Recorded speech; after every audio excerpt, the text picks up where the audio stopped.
Միացյալ Նահանգների հրթիռային հարվածներից մոտ 1 շաբաթ անցել, Կարակասում ու մոտակա քաղաքներում շոկի մեջ են։ Ավերածությունների հետքերը լրիվ վերացնել առայժմ չի հաջողվել։ Սա չտեսնված բան չէ։ Իրաքում, Սիրիայում էլ նույնը եղավ։ Նրանք ուզում են ոչնչացնել մեր մշակույթը։ Այն ամենն, ինչ հիշեցնում է մարդկանց իրենց արմատների մասին։ Այս գրադարանն ավելի քան 40 տարի գործում էր, իսկ մի քիչ այն կողմ ավելի քան 400 տարվա շինություն կա։ Այն ևս վնասվել է։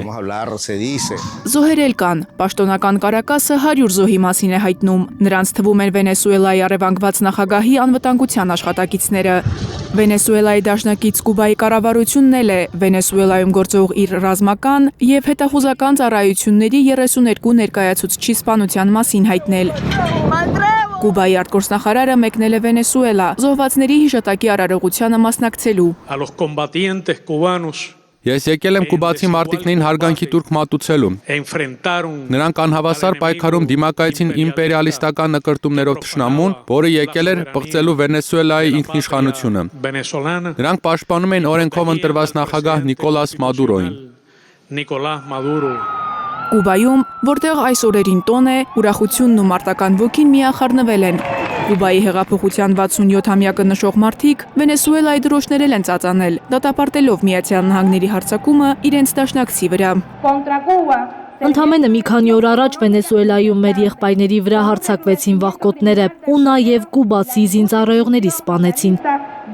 Պահանջում ենք վերադարձնել Մադուրոյին ու նրա կնոջը։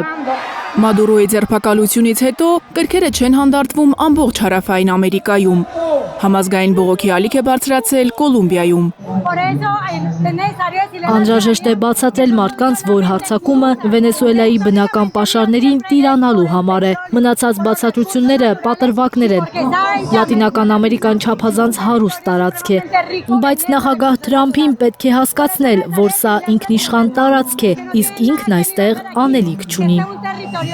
Կոլումբիայի մայրաքաղաքում ցույցի դուրս եկածները իրենց նախագահի դիմանկարներն են հետները տարել։ Այդպես աջակցություն են հայտնում նախագահին, որպեսզի Թրամփը չփորձի նարկոահաբեկչության մեղադրանքով հիմա էլ Գուստավո Պետրոին բռնել։ Այստեղ եմ բողոքելու նախագահ Թրամփի կառավարության ագրեսիվ քաղաքականության դեմ։ Նա ցանկանում է ոտնահարել ավելի թույլ երկրների բնակիչների իրավունքները։ Նա մերօրյա Հիտլերն է։ Սպիտակ տնից վստահեցնում են, Թրամփը խաղաղության նախագահ է, իրենց թիմի միակ նպատակը կիսագնդում խռովությունները վերացնելն է։ Ինչպես եք Վենեսուելայից հետո համոզելու Կարիբյան տարածաշրջանում ապրողներին, որ նրանք կշարունակեն խաղաղության գոտում լինել, որովհետև տարածաշրջանի որոշ անդամ պետություններ մտահոգված են։ Նախագահը շատ արդյունավետ հեռախոսած զրույց է ունեցել Կոլումբիայի նախագահի հետ։ Շարունակում են քննարկումները Կարիբյան տարածաշրջանի մեր գործընկերների հետ։ Երբ դուք վերացնում եք անօրինական կարտելների եկամտի հիմնական աղբյուրը, կոկայինի, ֆենտանիլի առևտուրը, իրականում վերացնում եք Լատինական Ամերիկայի եւ Կարիբյան ավազանի հիմնական ապակայունացնող ուժերը։ Միացյալ Նահանգների այս վարչակազմը պատրաստ է իշխանությունը խլել հանցավոր կարտելային կազմակերպություններից եւ տալ այն օրինական կառավարություններին, վստահեցրել է Միացյալ Նահանգների փոխնախագահը։ Ջեյդի Վենսի համոզմամբ կանցնեն տարիներ եւ Միացյալ Նահանգների այս վարչակազմը հարգանքի կարժանանա խաղաղության ջանքերի համար։ Մարիամ Ամիրջանյան, Հարություն Մաթևոսյան, Հայլուրի համար։